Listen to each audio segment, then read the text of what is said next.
I felt like the dog that caught the bus. I grew up in Marriott, as you know, and where things were standardized, and this is the china pattern that you use. Here's how you make the club sandwich. All those things, and there was great power in that consistency, and it allowed them to scale and grow.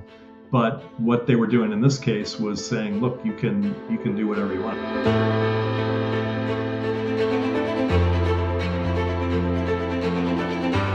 Welcome to Behind the Stays, a podcast that shares the stories behind your favorite boutique hotels, short-term rentals, and hospitality brands, and the hosts, operators, and entrepreneurs who've brought them to life. Every Tuesday and Friday, you'll meet the military veterans, the retired flight attendants, the tech entrepreneurs, the school teachers, the single moms, the hoteliers, and real estate investors, who are all, in their own unique ways, shaping the future of travel and hospitality. Discover how these visionaries from all over the world have built stunning landscape hotels in the mountains, designed bohemian bungalows on the beach, erected eclectic, off-grid, nature-immersed escapes, and so much more.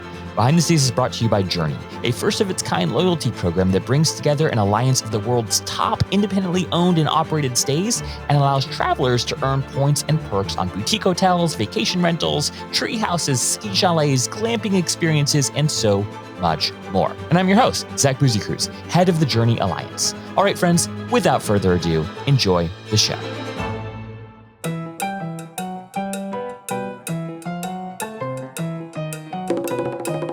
In just a moment, you'll meet Dan Flannery, a hospitality leader who has spent decades redefining luxury travel at some of the industry's most respected hospitality brands. From his early days at Marriott to helping launch the Edition brand with Ian Schrager, and now leading operations at Loews Hotels, Dan's journey is a masterclass in blending vision with execution.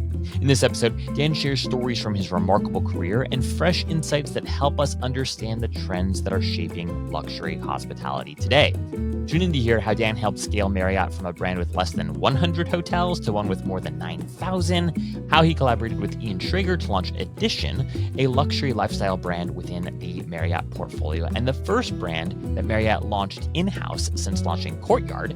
We also talk about why the definition of modern luxury is evolving with today's travelers seeking unexpected, authentic, and deeply personal experiences. We talk about how Loews Hotels is carving its niche by focusing on destination-driven properties that combine immersive experiences with group travel. And finally, we talk about how independent hoteliers can differentiate themselves in a competitive landscape by building brands with a singular, uncompromising vision. All right, friends, without further ado, enjoy this conversation with my friend, Dan Flannery.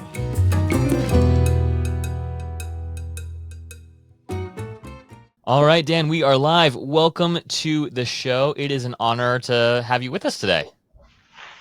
Thank you for having me. It's good to be here. Well, I have so many questions for you, Dan, because it's not every day that I get to talk to somebody on this show with such extensive experience, and especially extensive experience working for a number of the brands that I love and respect most in the hospitality industry. So this is a real treat because you have worked in the industry for a while. You spent an impressive career at Marriott, and you helped launch actually, my favorite Marriott brand, which is the Edition brand. So I have so many questions for you, and I just want to thank you again for taking the time to chat with me today. And I thought we would actually start this episode a little bit differently. Normally, we do a little bit of a bio and overview, but I actually just want to dive in because I have so many questions for you, as I've said. And I want to hear a little bit about, as you look at the landscape today, and from your vantage point, what are some of the biggest opportunities in hospitality with respect to branded marketing or the launching of new brands that you think folks are missing and or not paying enough attention to today?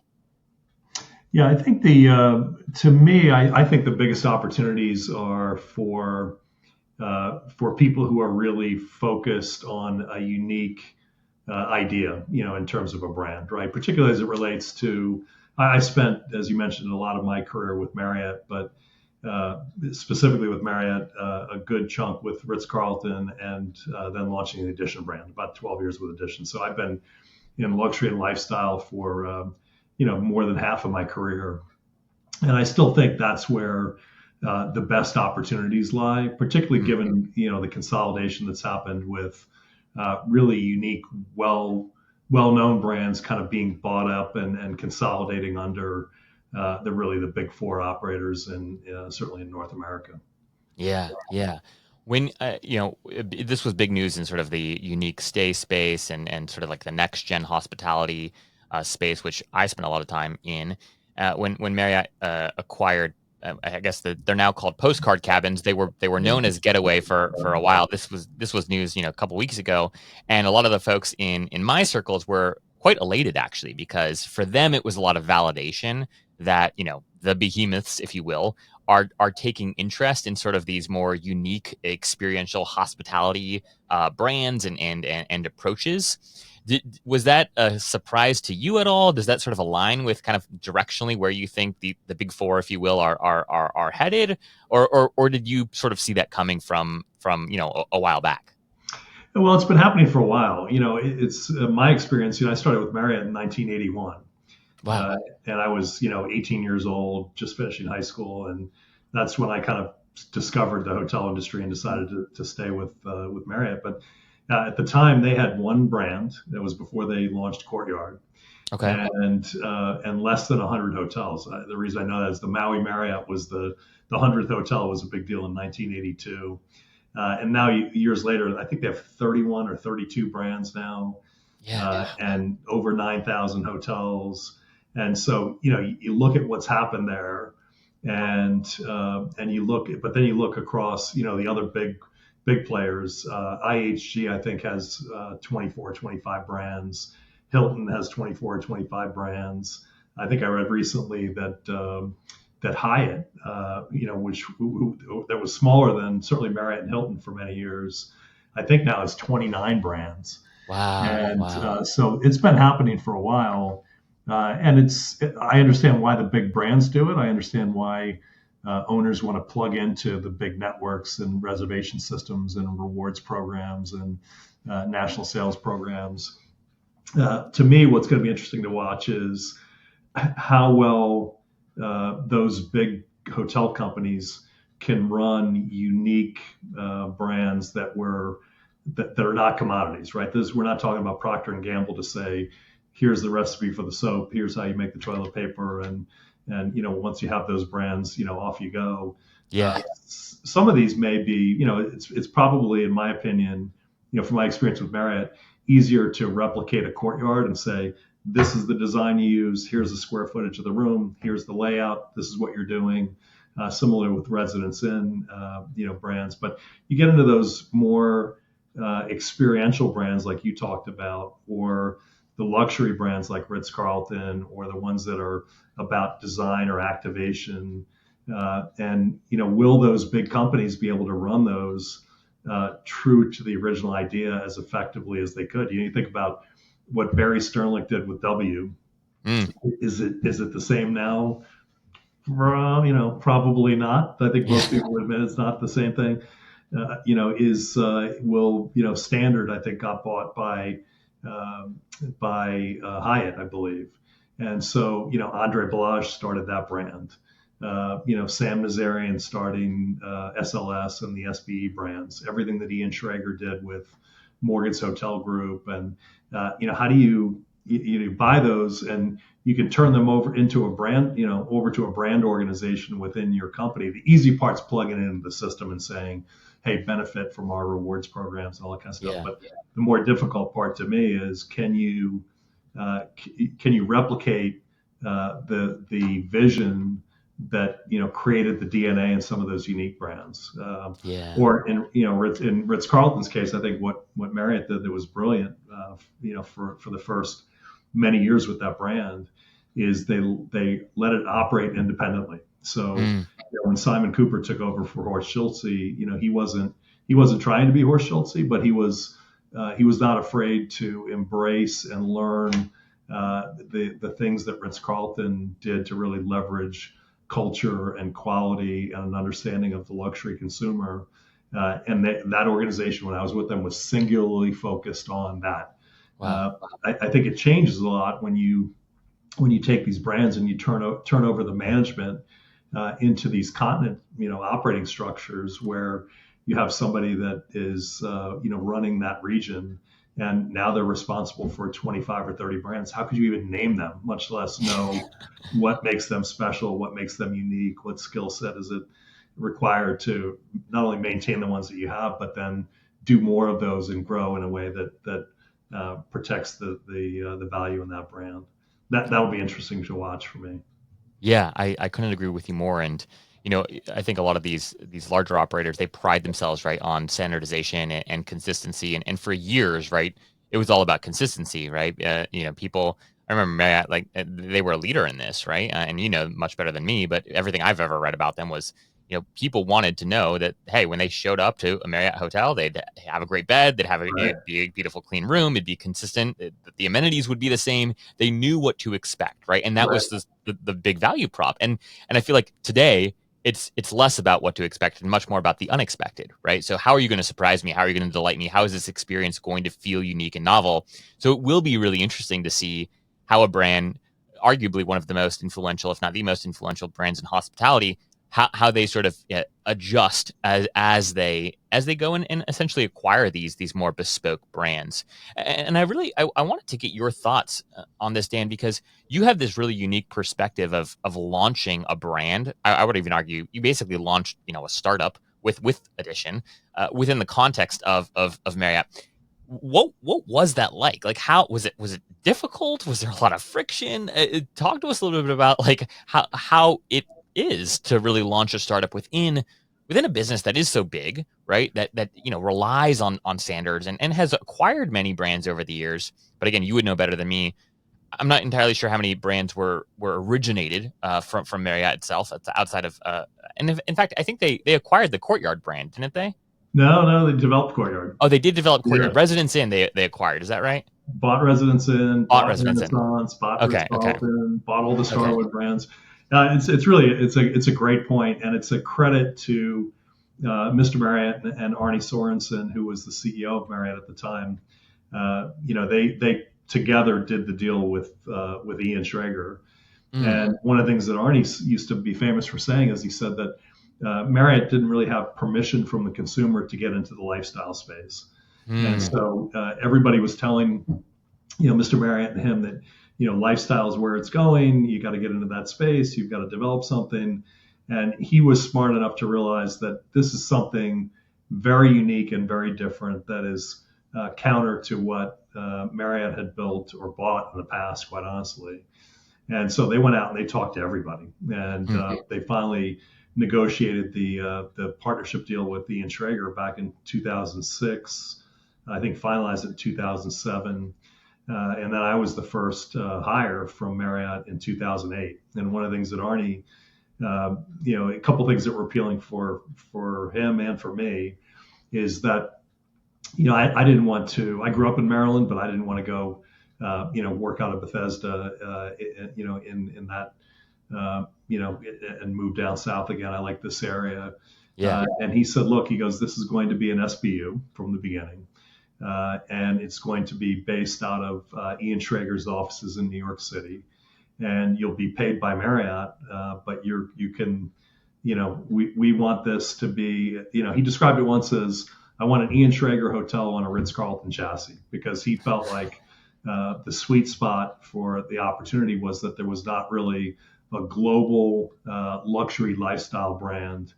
So despite all the brands that were covered in the industry, I think it's probably still true today, that a lot of the best lifestyle brands back then, whether it was W at the time or what Ian was doing or Kimpton or Thompson, they were all, in that, however you want to describe it, 3 to 4 star space. They were not luxury hotel, offerings, certainly as it relates to running the highest average rates that, Four Seasons, Ritz-Carlton would run in some of those markets. Yeah. Regent, what was going there. So the, what he wanted to do was to create this luxury lifestyle brand. And he said, your job is to make sure that you clear the path within Marriott to let Ian do what he does best. Everything that the guest sees, experiences, and touches should be really, as much as we can, tolerate it, should be directed by him. Wow. But then plug it into Marriott where it made sense. He had one request. He said, look, I'd like you to plug it into Marriott Rewards at the time, which is Bonvoy now, because selfishly it's good for for Marriott and for the rewards program. But I also think it could be beneficial to the brand. So that was really his one request. And it was, I felt like the dog that caught the bus. I grew up in Marriott, as you know, and where things were standardized, and this is the China pattern that you use. Here's how you make a club sandwich, all those things. And there was great power in that consistency, and it allowed them to scale and grow. But what they were doing in this case was saying, look, you can do whatever you want. I remember asking him, all right, so I can use whatever property management system I want. He said, yep, you decide. Just, if you hit any roadblocks, get me involved, and but let Ian do his thing. And so I moved in at the beginning, I guess the end of 2008. We sublet office space that became the Edition offices from Ian and his building, his office.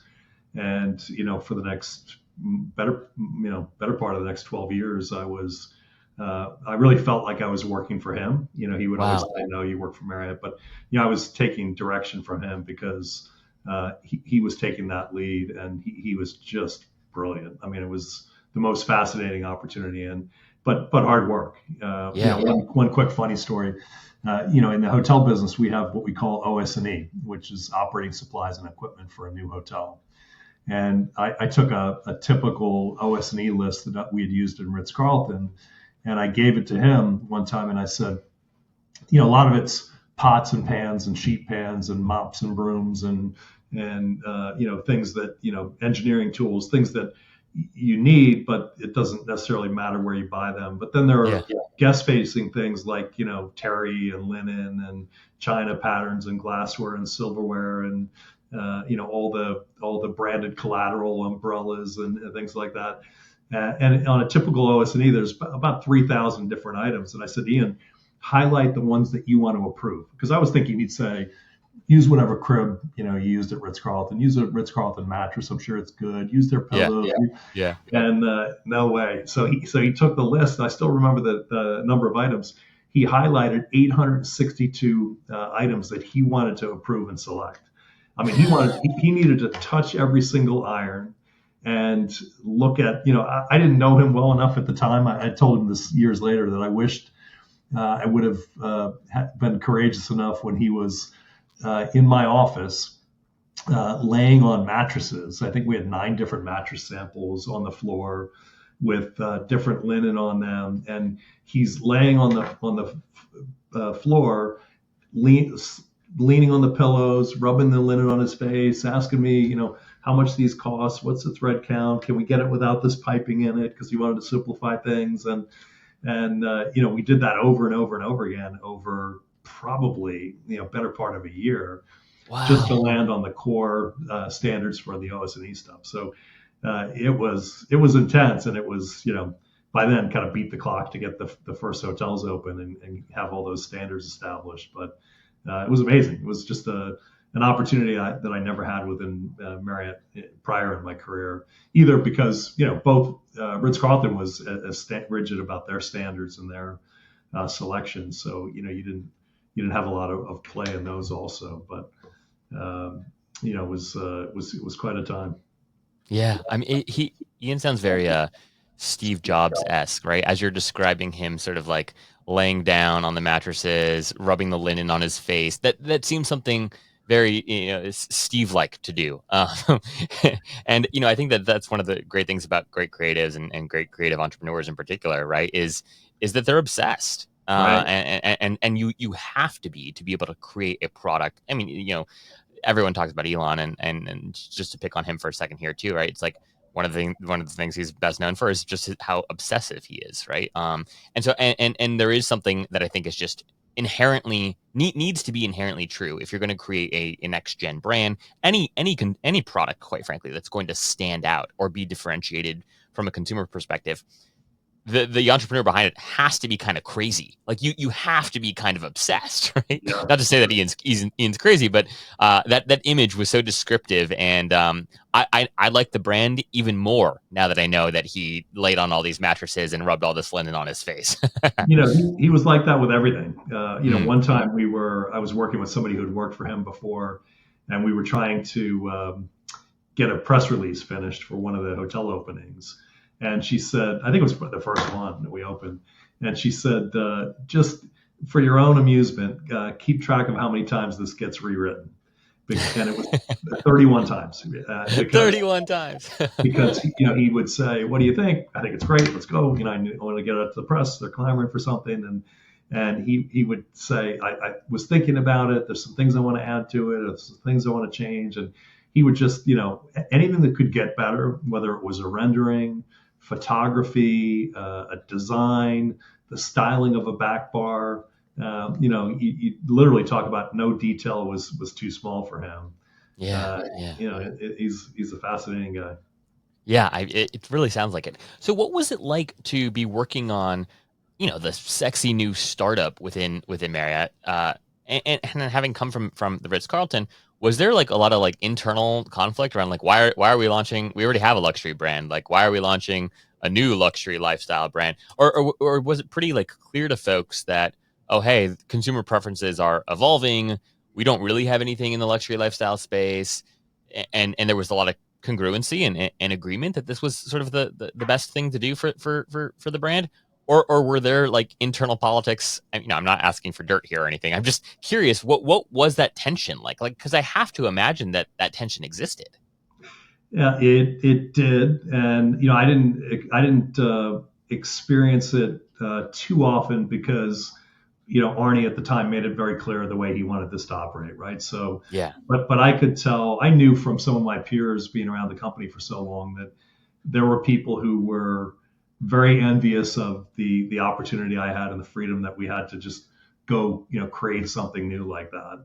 And and then there were some people, I think, that quite honestly that were resentful. There was the continent structure within Marriott is important to the way that they operate, but it tends to create a sense of control that, hey, I make every decision of what happens on hotels in my region or my country or my continent or whatever I'm responsible for.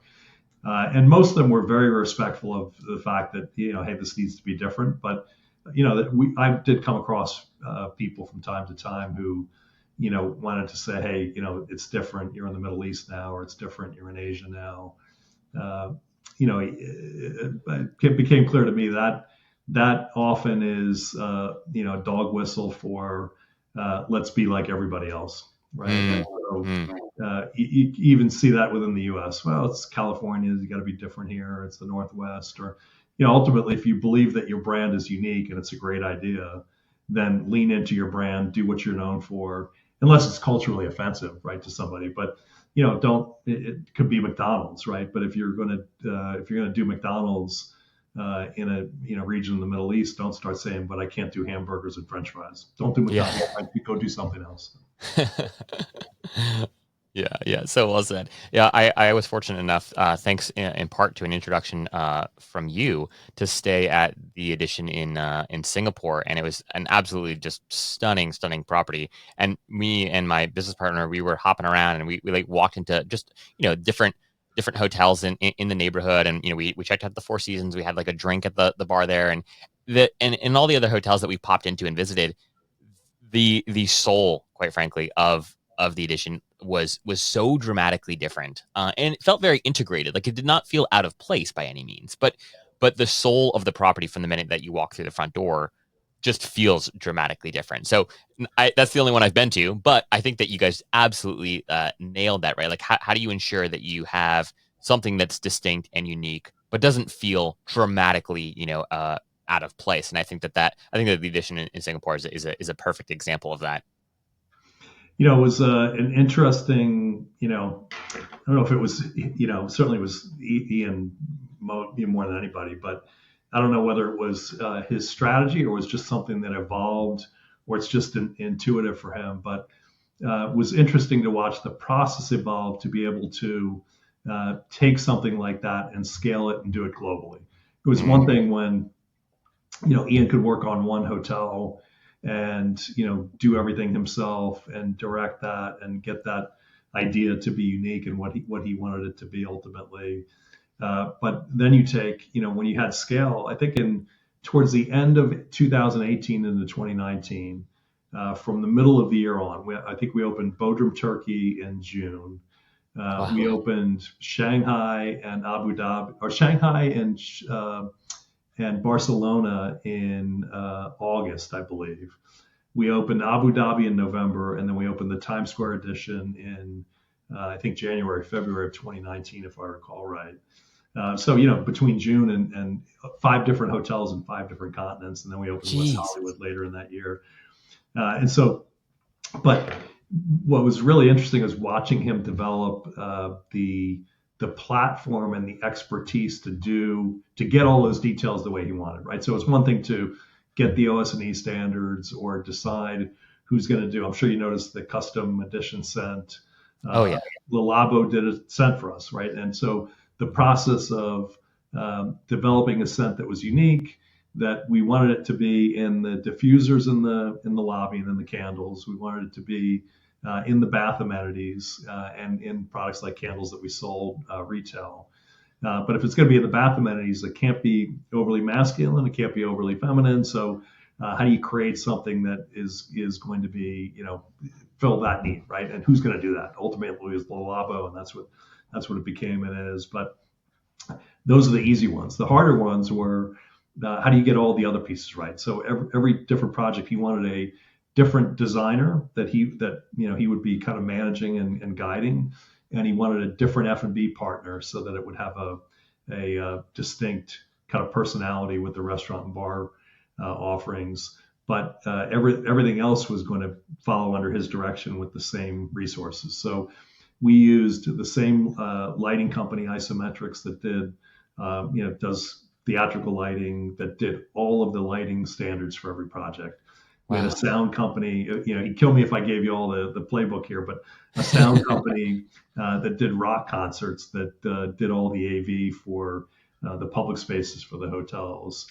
The same photographer every time, the same people for rendering more or less every time, the same music programmer. He had a stylist friend of his, Freddie Liba. I think he's retired now, but was on Project Runway and did, probably over 75 covers for Vogue magazine as a stylist. He would do all the uniform programs. So they would do all that work, but the common denominator was Ian's approval. And then, my guys would take it and go find uniform vendors once they created the program for everybody to knock it off and make them in uniform quality materials that would last and work well. Quick funny story. You talk about details, and one time Ian was in Miami at the Miami Beach edition, and he called me, and he normally had the laundry list of things that he observed that weren't the way he wanted them, or was an opportunity to get better. And one of the ones on the list one time, I was laughing with my team, is that he said the waiters in the Market restaurant were rolling their sleeves up above their elbow, and they were designed to be rolled up below the elbow. And I didn't even remember that. I had to pull out we had these lookbooks for everything, and we had lookbooks for uniforms, and I pulled out the Market lookbook, and sure enough, there it is. That's the way he designed it. But that work was done by people who he felt were the best in the business, for what they did. Yeah. What seems so consistent and or really just admirable about his work is it seems like he knew when to be consistent, right, and then when to be differentiated, and that sort of tension again between the two.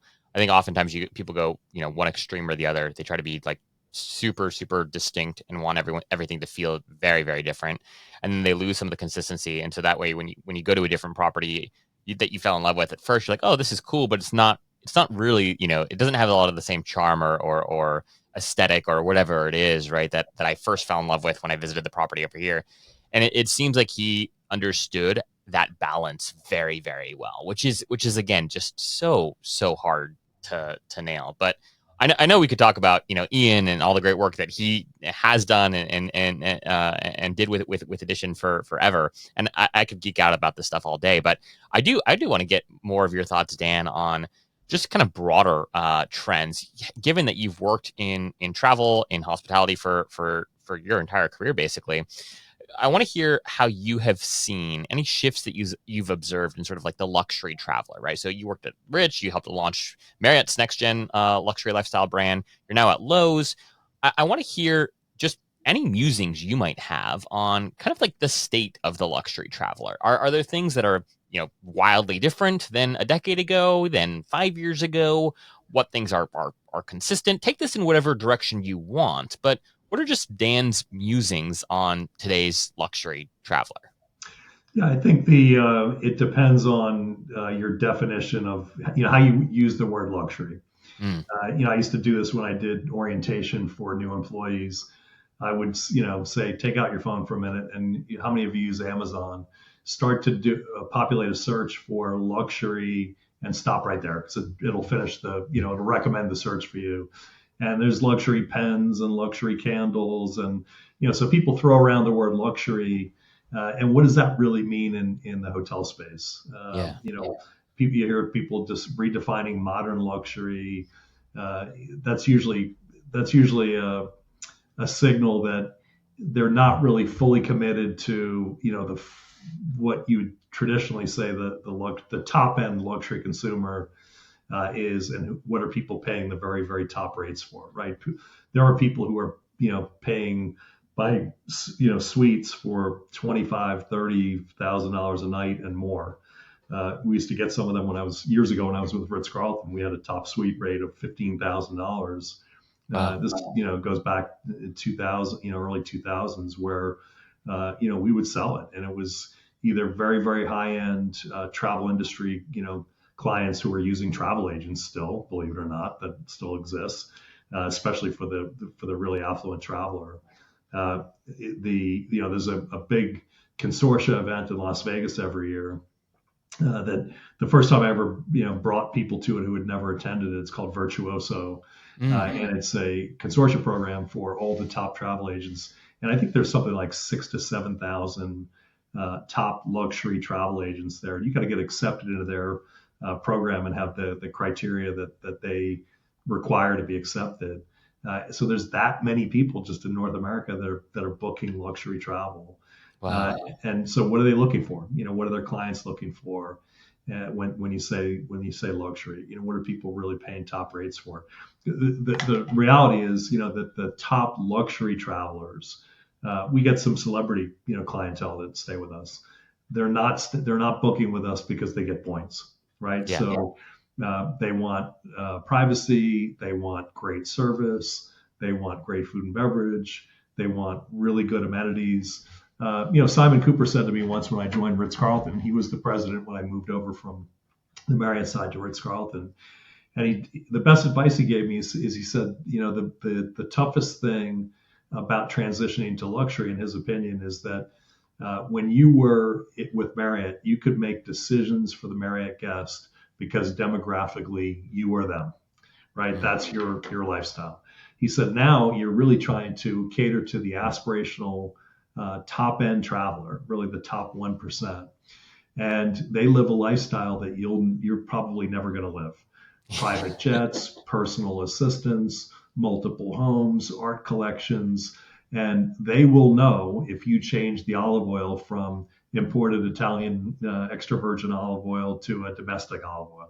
They'll know, right? You can't make a decision and say, this artwork is good enough for me, this glass is good enough for me, so it's good enough for that guest, because you can't relate to their lifestyle. So the closest thing you can do is learn the standards that are required and appropriate for dealing with that guest. And a relatively small percentage of them are product related. A high percentage of them is service and hospitality related, and the way you train a staff to behave. As a matter of fact, it's interesting. Forbes, they now do, I think I saw recently, they have like over 350 five-star Forbes hotels around the world.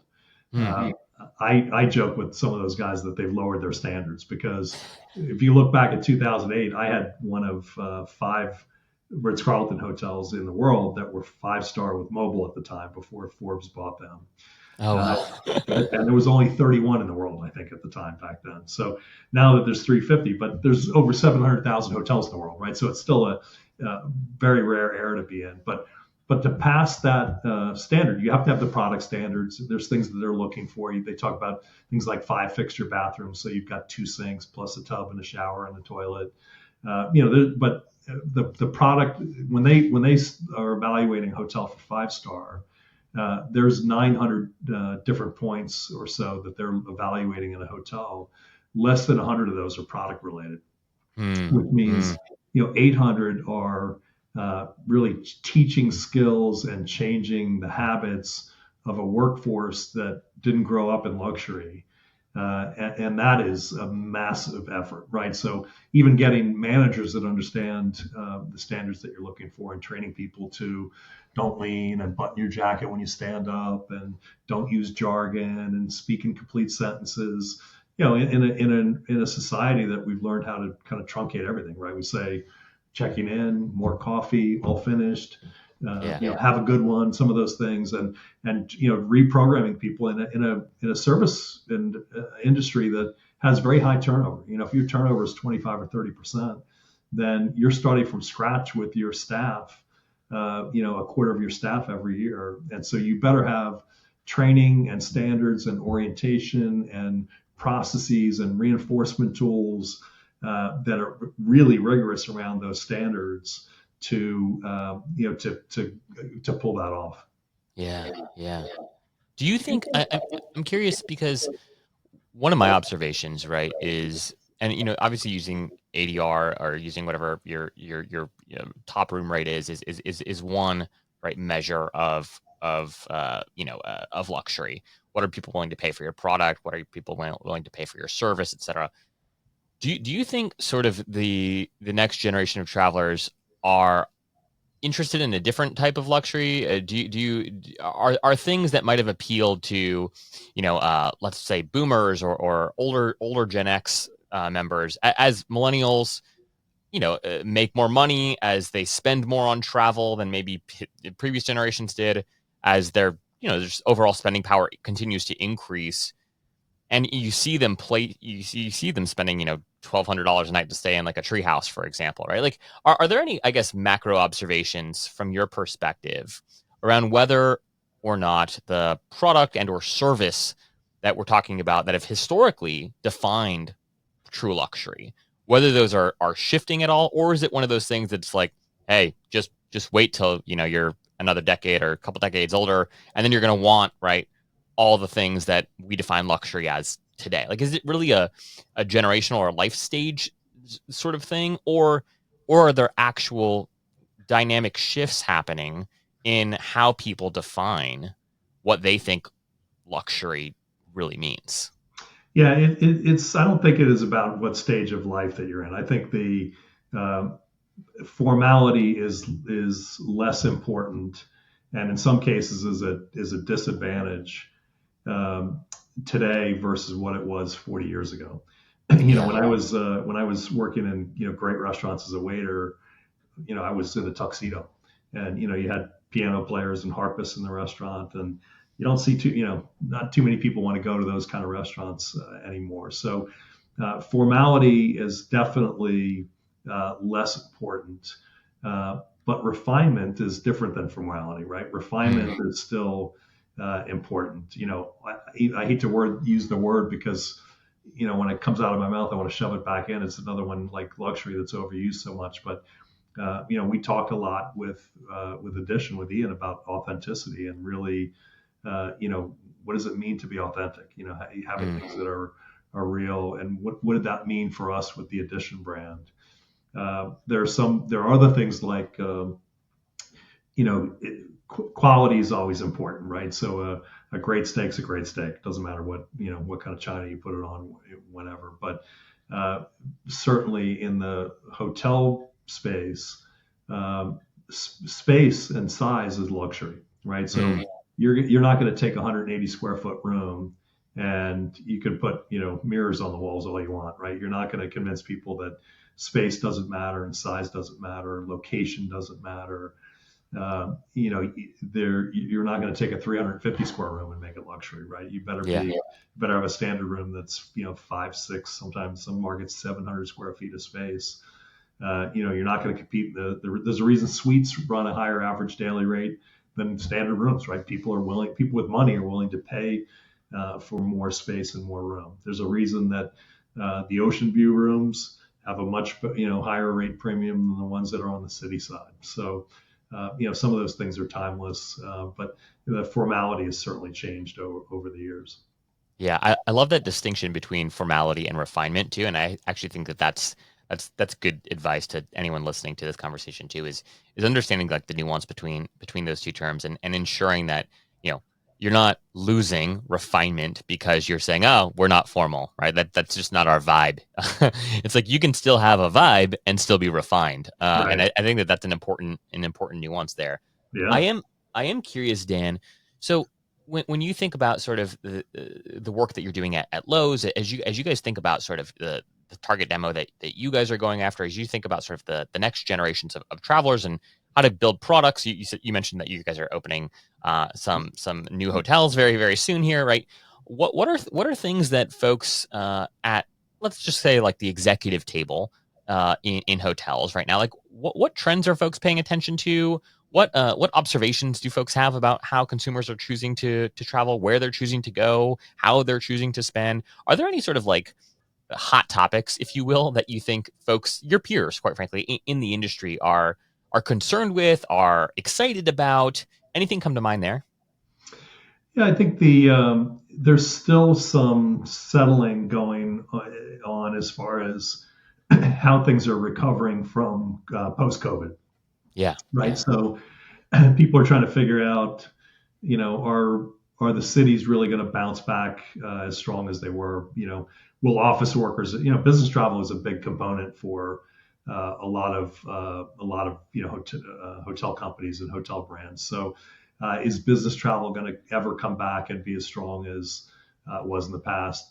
Indications are in most places probably yes, even though the office vacancies and office occupancies maybe are not what they used to be in a lot of big cities, but they're recovering. Leisure travel, was just exceptionally strong during COVID. People could yeah, work from home or wherever, go to school from home or wherever, and we just saw, this huge demand for people that didn't want to be bottled up somewhere to go travel. And leisure is still pretty strong. I think what Lowe's is really trying to capitalize on as a niche and was appealing to me with joining Lowe's. And I'll back up a little bit, to put it in perspective. please. My experience with Marriott was downsizing as the company was growing, right? So I mentioned they started with less than 100 hotels, one brand when I started. I joined Ritz-Carlton when Ritz-Carlton had 28 hotels and was run independently as a single brand. So we went to work. We only went to work with people who thought about and cared about one tier, which was luxury. One brand was Ritz-Carlton. One culture, one set of operating standards. That was really powerful to be able to singularly focus on something like that, and then Yeah, take it even a further extreme and do the same thing as with an SBU with Edition from 2008 when there were no hotels and we were building it from nothing, right? So I had this completely opposite experience than most operators that I knew within Marriott because of things that I was doing. And I think to me, there's a lot of, that's what I want to do. I want to be part of something that is singularly focused on doing one thing well.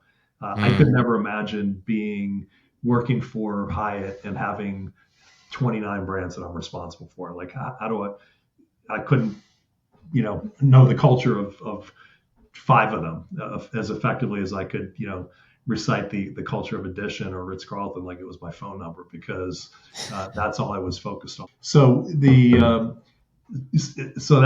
part of the appeal to me with Lowe's is their their culture, right? It is similar to Marriott, very much a family business. The Tisch family built Lowe's and is still very, very involved in all fronts of the business.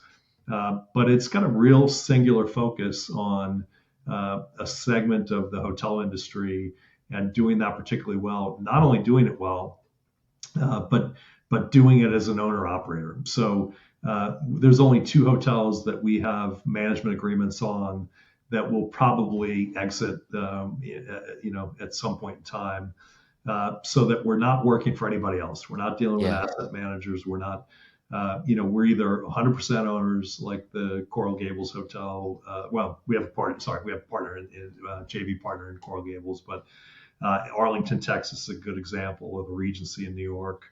Or we're 50-50 JV partners in a couple of hotels with MetLife, or with all the hotels in Orlando are JV partnerships with Universal.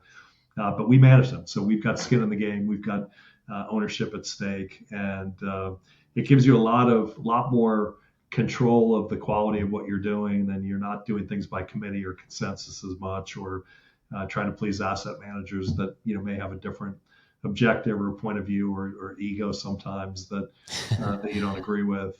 So that was really appealing to me. But for Loews to look at these kind of immersive destinations and really become good at building larger, not massive, not Times Square, 2,000 rooms, or Las Vegas size hotels, but bigger hotels, 5, 6, 7, 800, 900 room hotels, with a lot of group meeting space, and really lean in heavily, not at the expense of the transient guests, but lean into becoming great at executing group events business in those hotels, and everything that takes, from the sales team and the events teams to the space that we're programming, and particularly executing the food and beverage offerings at a really, really high level. It's important to me. It's the lowest margin business that we operate in, the hotel business, which is why people kind of marginalize it so much and do less of it, or dumb it down a little bit, in my opinion. But that being my roots, that was important to me to be part of a company that executes that really well. So, I think that's kind of what Loews is looking for.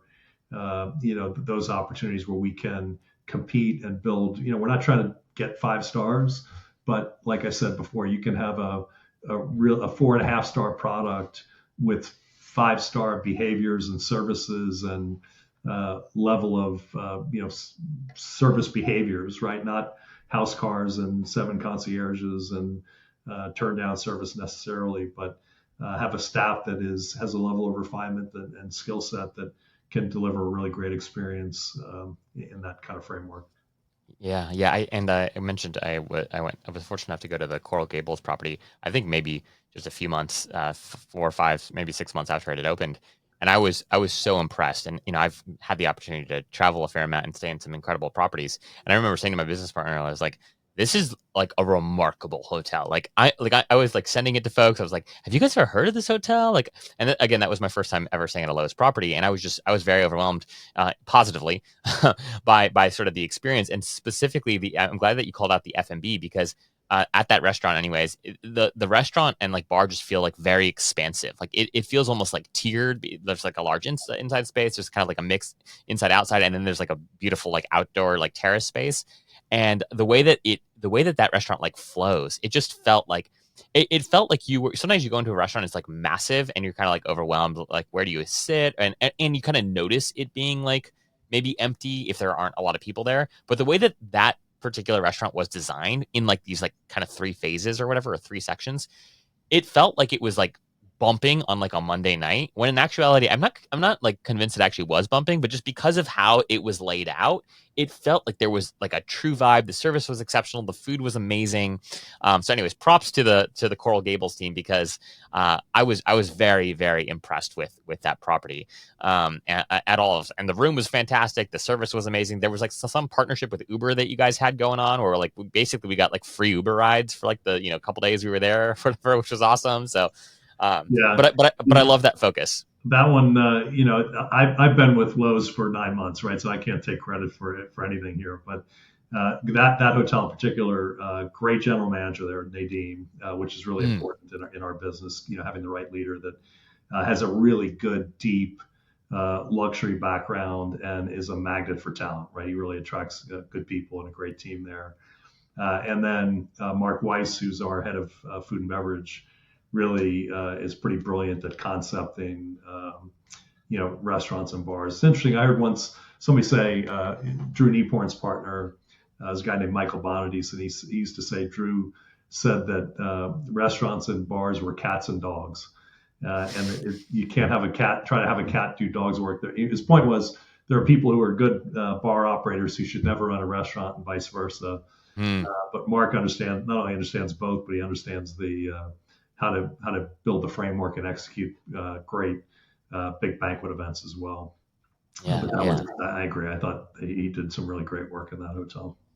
Well, shout out to Mark. But just a couple final questions for you, Dan, before we wrap here. One is just around a lot of the folks that are listening to this conversation are building independent brands, right? And they are one of the reasons like they're inspired by this show and others, other fabulous shows in the space too, is that we give them ideas for how to build, how to scale, how to market their respective brands. And some of them, not all of them, but some of them eventually would like to exit one day. And as I mentioned at the top of our conversation, I think the recent Getaway acquisition was quite inspirational to many of these individuals. From your perspective, what's like the biggest opportunity in independent hotels and independent stays more generally? We've got glamping as a category. We've got short-term rentals, which are certainly still having a moment.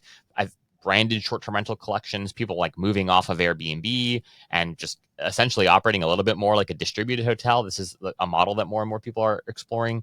From your vantage point now working at Loews, which is owner operated, talk to us a little bit about sort of the value props or sort of the strategic advantage that independent hotels today have, again, from your perspective.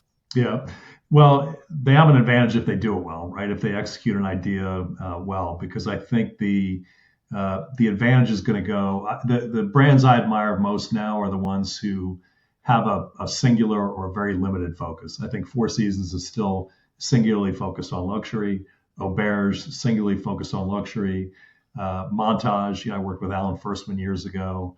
I think I read recently, I think it's still the case, but every single hotel they operate is 5-star within the Montage brand. Now they're doing Pendry also as an offshoot, but they have a pretty singular focus. What Barry Sternlicht's doing now with Baccarat and One brands are really, really strong because they all fall under visionaries who have a singular focus. And in Four Seasons case, it's not the visionary who started it. It's not Izzy Sharp anymore, but they still have that focus.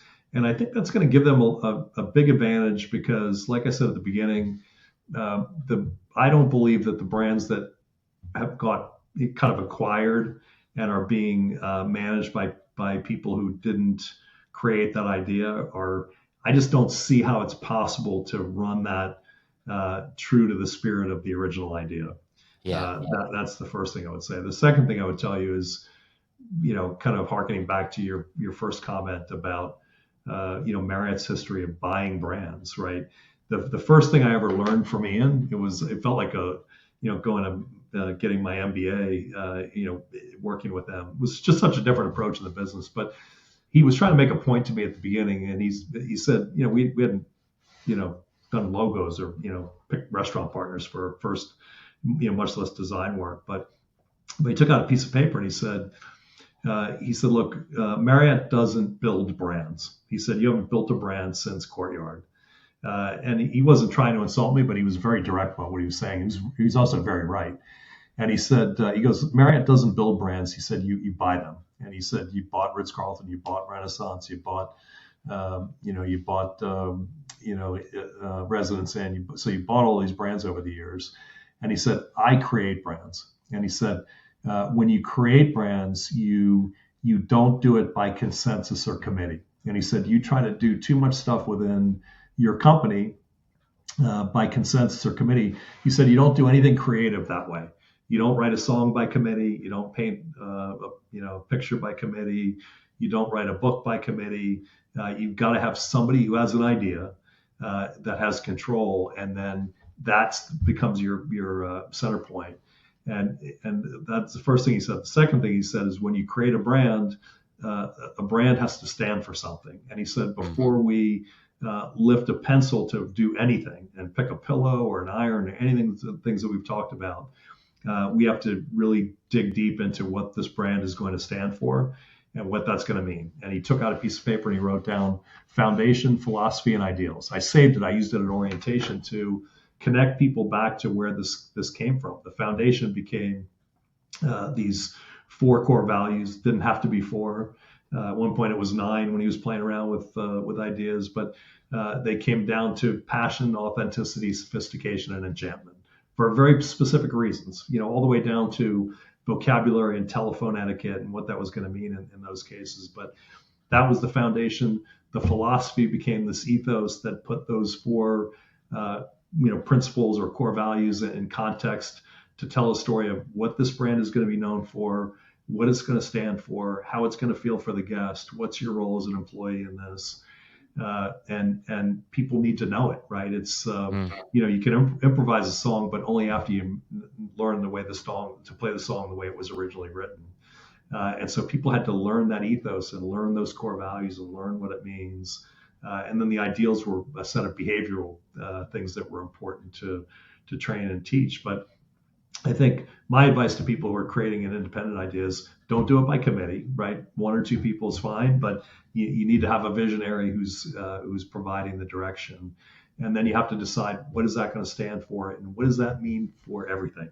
What does it mean for design and for the coffee cup and for the renderings that you offer and the naming protocols that you use for restaurants and bars, and then get to work. Yeah. Oh gosh, that was so well said. I mean, what a strong way to conclude this conversation, Dan. I just want to thank you again for all the work that you've done over the years to build Marriott, to build the Edition brand. Now with the work that you're doing at Loews is so inspirational. So thank you so much for taking time to chat with me and our listeners today. And if folks want to learn a little bit more about Dan's work, I'll have links in the show notes below to his LinkedIn profile. I'll have links to Loews Hotels if you're not familiar with Loews. And then any other links that might be pertinent, just scroll on down to the show notes below. But Dan, thank you very much for your time. It's been a true pleasure. Thank you very much as well.